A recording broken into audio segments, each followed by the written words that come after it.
Alors, à partir du nœud de base, on peut réaliser plusieurs positions.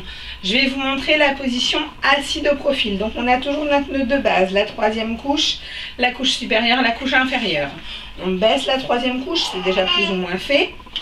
On baisse la couche supérieure. On va venir déplier le pan de la première couche sur le bras. On va saisir bébé. On va venir l'asseoir dans cette couche, comme ceci. Et on va remonter le pan jusque derrière sa nuque. Ça va créer une petite ligne qui va aider bébé à être maintenu.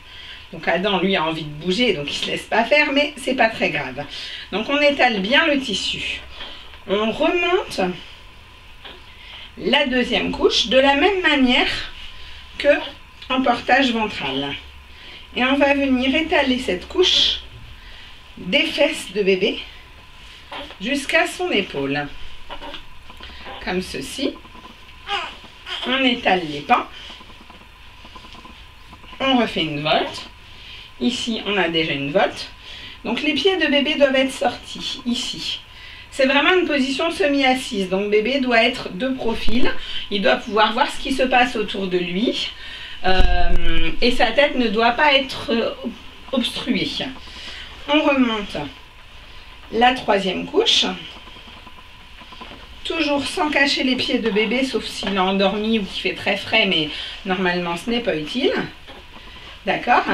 Et là, bébé est prêt à observer. Donc c'est une position que les bébés apprécient beaucoup quand ils sont petits, qu'on ne peut pas trop les porter sur la hanche et qui veulent un petit peu observer ce qui les entoure. Voilà. Pour le sortir de cette position, ça se passe exactement de la même manière que pour le sortir d'un portage ventral classique.